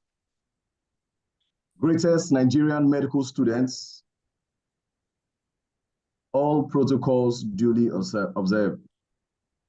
My distinguished guests, esteemed colleagues, my fellow anatomically artistic and ever physiologically active medical students. It marks a pivotal moment in the journey of the Nigerian Medical Association. And as we are gathered here today to witness the inauguration of the president of the Nigerian Medical Association, NiMSA, for the 2024 administrative year, I must say, indeed, this is a momentous occasion brimming with gratitude and anticipation for the promising future that lies ahead for every one of us here. I am deeply honored and humbled to assume the role of the 47th National President of the Nigerian Medical Students Association. Permit me to say that as we begin this new journey, this platform for me is not just an opportunity, but a responsibility. I am driven by a sense of duty and commitment to excel, and one driven for impact. First and foremost,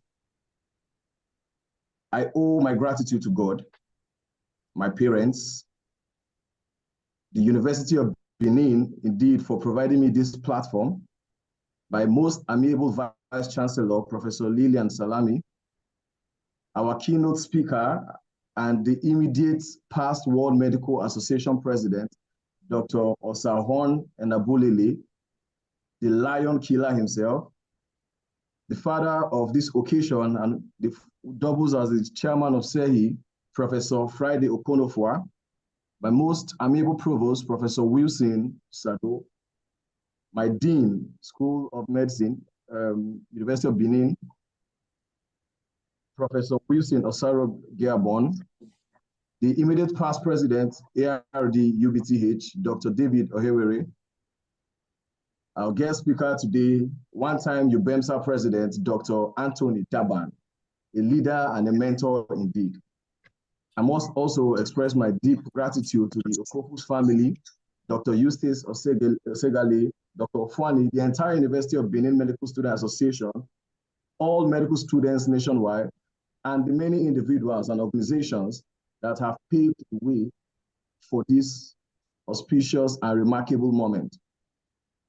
I would also like to extend my sincere appreciation to my very own predecessor, Skillful Skills, as we popularly call him, Giant Comrade Clement Ejim Egba, for his exemplary leadership and skillful service throughout this past year. Indeed, we will all accept and acknowledge that he has demonstrated his passion for advancing the field of medicine and creating an inclusive, supportive environment within our association. Of course, I cannot forget sacrifices made by giant comrades like Comrade Olaye Fortune, Osaze Hope, who was the one-time NiMSA Vice President External, and the current University of Benin Medical Association President, Comrade Osaritin Daniel Opaibe, for contributing immensely to making this impact dream a reality. I thank you all tremendously. I want to also appreciate our father, mentor, Dr. Epoke Ezoke, the NMA representative to NiMSA, for his fatherly role, and of course, for ensuring a free and fair election in the just concluded elections in Kano State. Furthermore, I would also like to acknowledge the contributions of those who came before us. You have played your parts, and history will remember you favorably. To our fathers and mentors who have honored us here with their presence, we've seen the likes of one-time NiMSA President, Dr. Omobude, President M1, Professor Rosemary Ogu, Professor Friday Okonofua was here initially on the call, and every one of you who has joined us today, despite your busy schedules. I recognize that today is the 1st of January, and of course, it's the start of the new year. I must say, I am grateful, and indeed, I appreciate you and thank you greatly. My dear NiMSites, I am profoundly thankful for the honor and privilege you have given me to serve as the leader of this distinguished and dynamic organization. But I cannot succeed without you.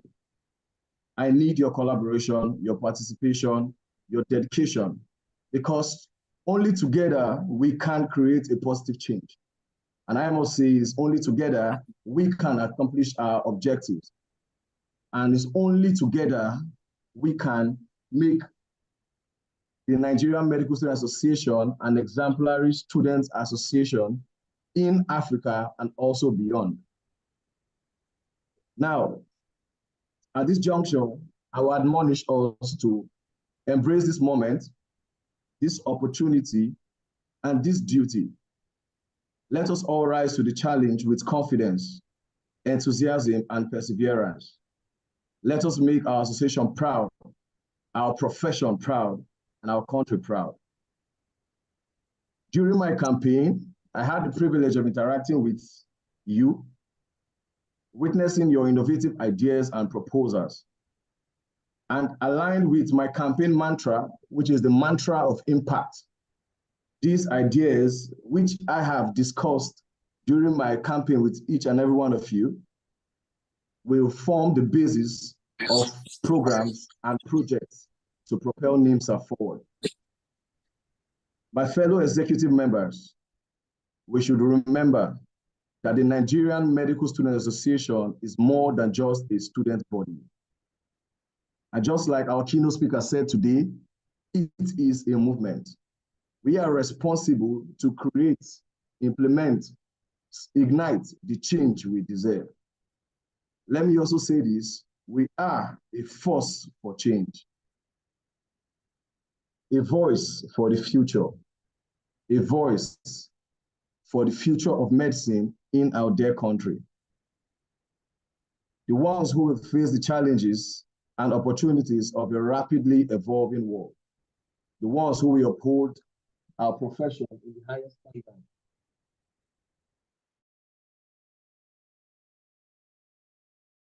The highest standards of professionalism, ethics, and excellence. And we should be prepared for the task. Knowing the terrain and being armed for the teeth of the task ahead. I must say, even as I have taken the oath of office, and for the rest of the elected officers plan to take the oath of pledge to uphold the duties of my position.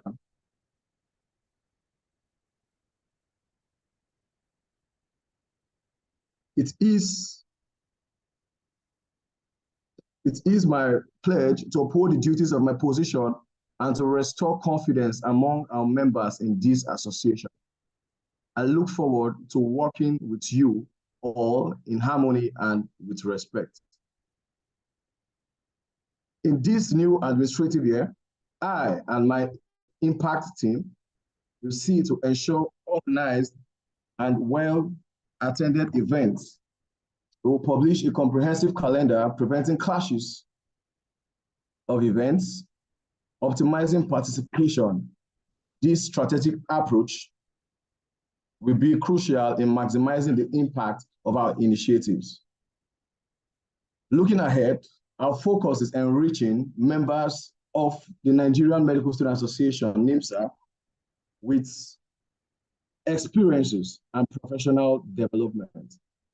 I must say we are committed to increasing student engagements, improving communications, both amongst medical students, and providing ample professional growth opportunities.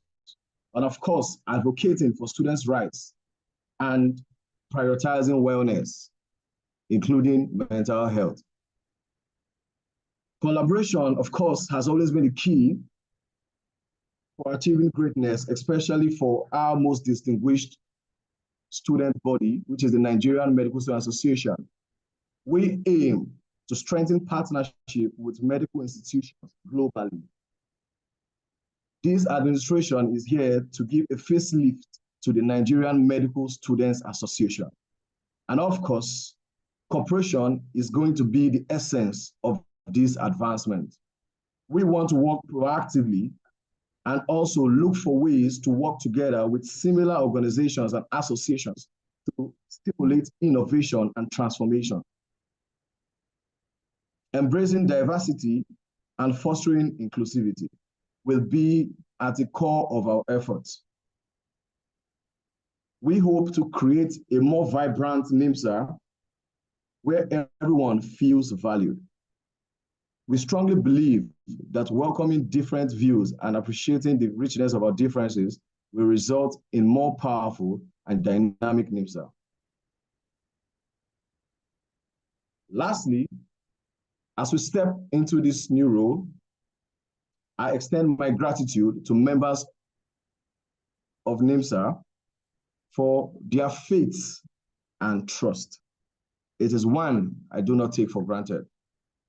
I am filled with thankfulness and, of course, enthusiasm as we start this new phase together. The future of NiMSA is indeed promising, and I, for one, am confident with the constant support and active involvement. Of course, and indeed, yes, we can achieve excellence. Congratulations to the elected national officers. I implore and encourage each and every one of us, let us be willing and ready to work together and keep rekindling the confidence within our association. Let us stand together, working side by side to make the 2024 administrative year an extraordinary one. Thank you, and let the journey of impact begin. The mantra is one of and for impact. God bless NiMSites. God bless NiMSA. God bless the Federal Republic of Nigeria. I remain Onwuya Chukwujekwu Moses, your 47th NiMSA president. Thank you very much.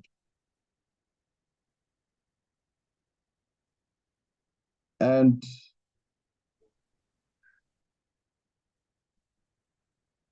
Rakia, you can go on. Okay, thank you very much to the 47th NiMSA president. Congratulations, sir. I wish you an impactful tenure. After the 46th NiMSA president gave his handover speech, I had to go and use tissue to clean my tears because it was truly inspirational.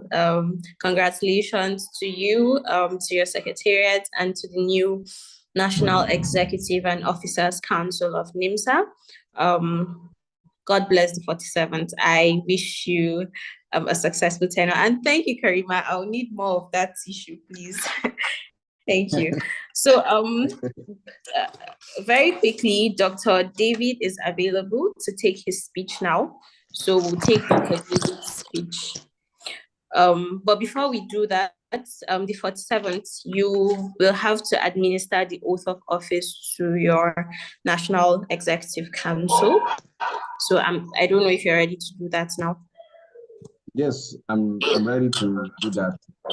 Okay. For the other elected officers, I don't know if we are all here on board, but if you can hear me, I would want you to please unmute your mics and repeat the oaths after me. I'll wait for a few moments to get confirmation that we are on board and our mics are unmuted, and then we can start the declaration of the oath. Please, any of the elected officers on the call that would like their mic to be unmuted, you can just indicate in the chat box, because I think participants are not able to unmute their mics by themselves. Okay, I can see 2 people already indicating. Please, let's do that then.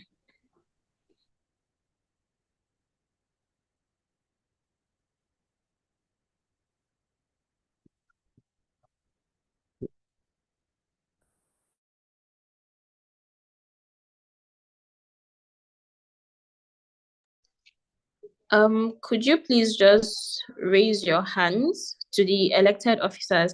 I think it would be easier to identify you and unmute your mics that way. Thank you.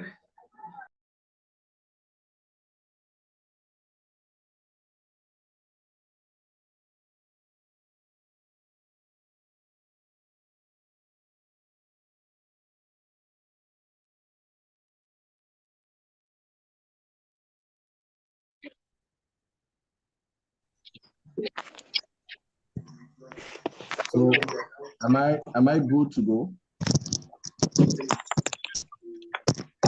Yes, I think you're good to go. We have about 3 officers that have their mics unmuted already.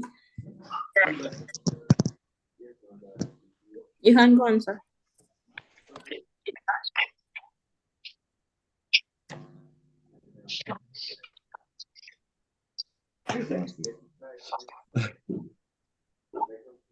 All right. So please just repeat after me. When I say I and you call your name and it goes like that. I. Yeah, your names. Do solemnly swear. That I will be faithful. That I will faithfully.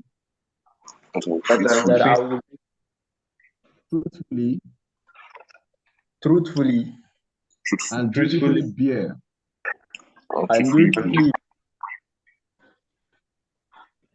And fly the flag of the Nigerian Medical Student Association.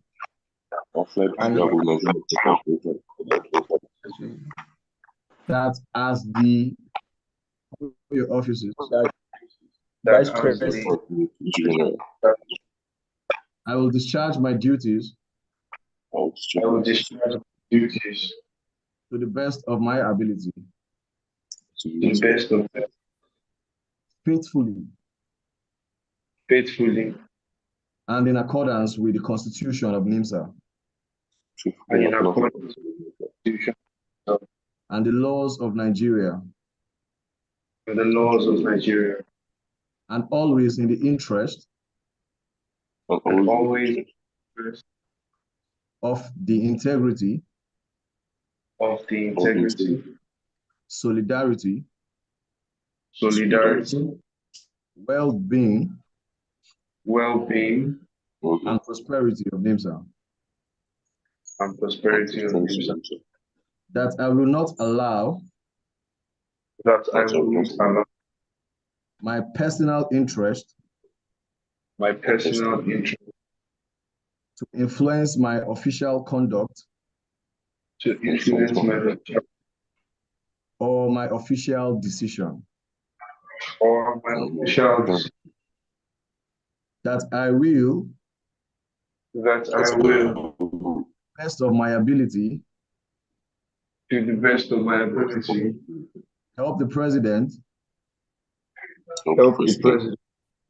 To defend. And protect the Constitution of NiMSA.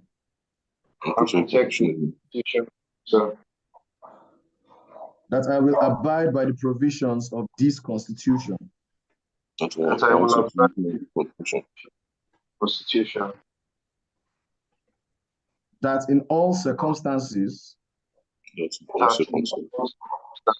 I will do good I will do to all manner of medical students according to our law, to all medical students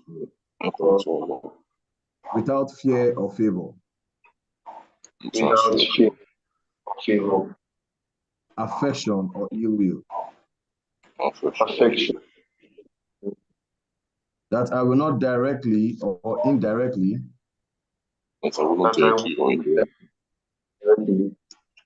communicate or reveal to any person any matter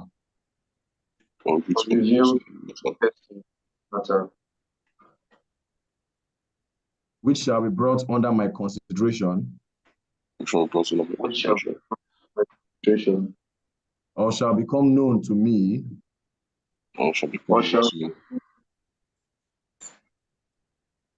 as your office of NiMSA,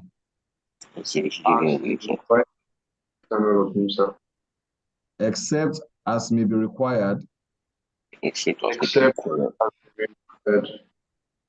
for the due discharge of my duties.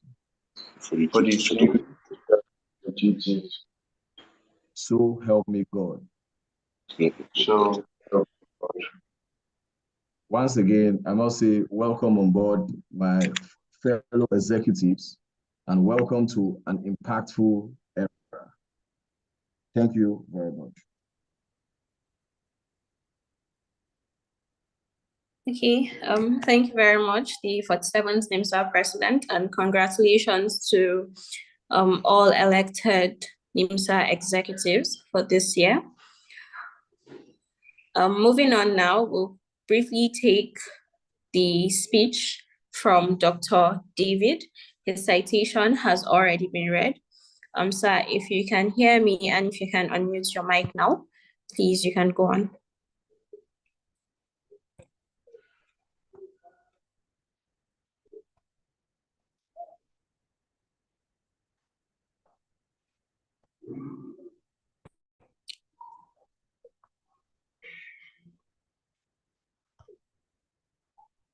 Dr. David, can you hear me, sir?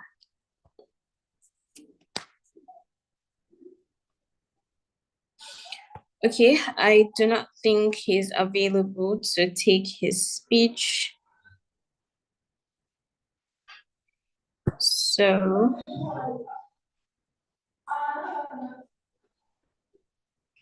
I don't think he'll be available to take his speech, unfortunately. So we'll be moving on. All has been said and all has been done. We have heard from the 46th NiMSA president, the skillful president, and we have taken the inaugural speech from the 47th NiMSA president. Congratulations, Moses, once again. This officially brings us to the end of the handover ceremony to the 2023-2024 executives of NiMSA. The curtains has been drawn close to the 46th administration, and I can't help but feel nostalgia and a lot of gratitude having been a key integral part of the administration. It was wonderful, it was amazing. And today we have heard from a lot of seasoned speakers, from Dr. Enabulele to Dr. Anthony Adams to Dr. Epoke to all other people who have taken out their time on this new year to join us. Thank you very much. It has been a wonderful administration, and I wish the new executives an impactful tenure, like we would say. I urge us all NiMSites to continue to make positive impacts, to do our best in whatever we can. Like Dr. Anthony said, the most important position is the one you're holding. No matter how small you think it is, there is a lot you can do. NiMSA, like I said, is here to serve as a foundation to all of us. The question is, when you're done with MBBS, when we've all graduated, what else can you bring to the table? Let me use the popular Nigerian phrase. What else can you bring to the table as a medical doctor aside your MBBS? So I think that's a very important thing we have to consider. So keep giving it your all. Keep participating in NiMSA activities directly or indirectly. I urge us all to give our support to the new administration, so we can see the NiMSA we all desire. Like we say, the change we want to see begins from us.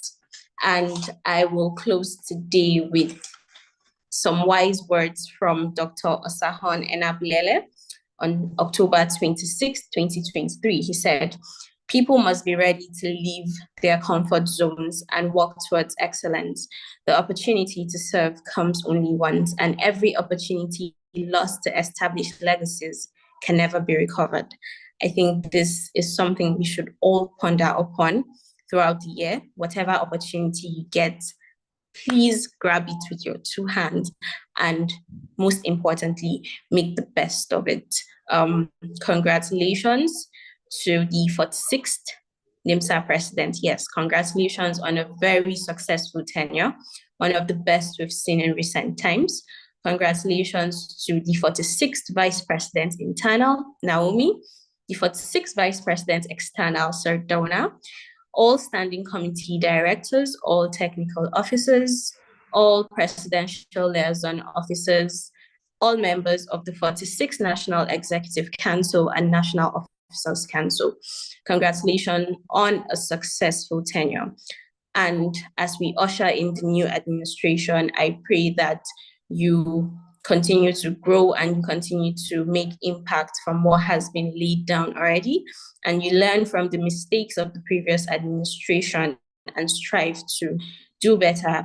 And we on our own end as NiMSA will also strive to do better, support your administration, and all in a bid to see the NiMSA that we desire. So congratulations to the 47th NiMSA President, Moses Ongwea, and the 47th National Executive Council.